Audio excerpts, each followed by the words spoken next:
भारत में कई cyber hacker उनकी गोपनीय जानकारी को आसानी से समझ सकते हैं।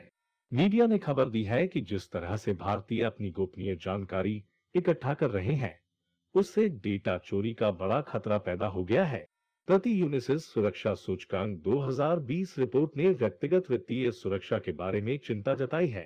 पिछले कुछ वर्षों में एटीएम धोखाधड़ी, डेबिट या क्रेडिट कार्ड या मोबाइल नंबरों का अनधिकृत उपयोग झूठी पहचान पर तेजी से बढ़ा है। इसी तरह बड़े पैमाने पर डेटा चोरी, जिन्होंने करोड़ों व्यक्तिगत रिकॉर्ड चुराए हैं, वे भी अधिक है। रिपोर्ट में किसी व्यक्ति के क्रेडिट और डेबिट कार्ड के विवरण के साथ साथ ऑनलाइन बैंकिंग और खरीदारी तक अनधिकृत पहुंच के माध्यम से बैंक धोखाधड़ी में वृद्धि पर प्रकाश डाला गया है। रिपोर्ट में कहा गया है कि ये एक गंभीर चिंता का विषय है। स्थानीय सर्किलों ने ये समझने के लिए एक सर्वेक्षण किया है कि भारत में लोग अपने एटीएम, डेबिट या क्रेडिट कार्ड, आधार और पैन कार्ड के विवरण कैसे एकत्र और साझा करते हैं।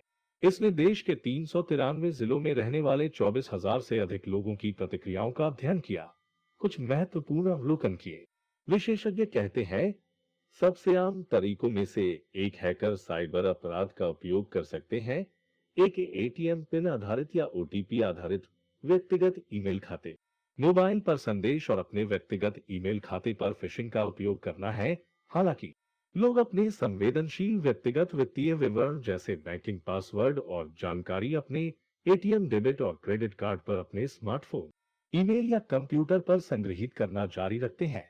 इस तरह लोग अपने पासवर्ड को अपने स्मार्टफोन, ईमेल या कंप्यूटर पर स्टोर करके रखते हैं, जो हैकर्स के लिए लोगों के अकाउंट से पैसे कमाने का एक आसान तरीका है।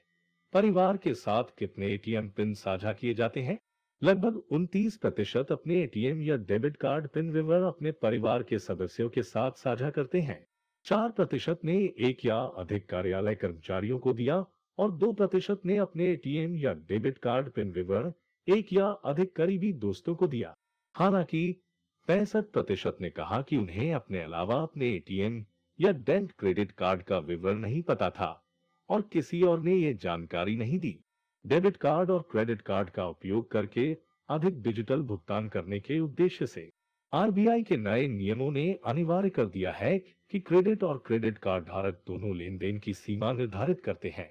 रिपोर्ट में कहा गया है कि एक मजबूत पासवर्ड बनाना आसान है, लेकिन उन सभी को याद रखना भी मुश्किल है।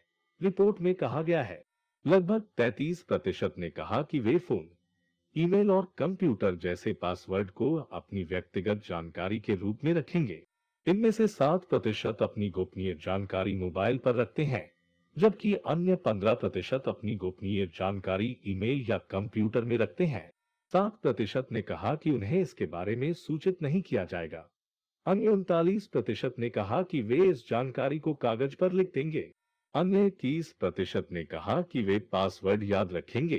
स्थानीय सर्किलों में एक सामुदायिक चर्चा के दौरान कई लोगों ने संकेत दिया कि वे बैंकिंग पासवर्ड और एटीएम, बैंक खाता और ईमेल विवरण एकत्र करने के लिए अपने स्मार्टफोन की संपर्क सूची पर भरोसा करते हैं।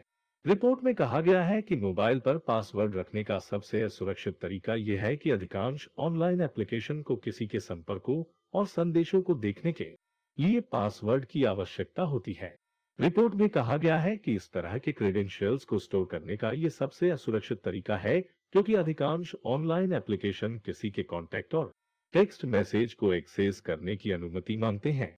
सर्वेक्षण में पाया गया कि 11% नागरिकों ने अपने मोबाइल फोन संपर्क सूची में एटीएम, बैंक खाता, ईमेल और अन्य ऑनलाइन खाते के पासवर्ड संग्रहित किए।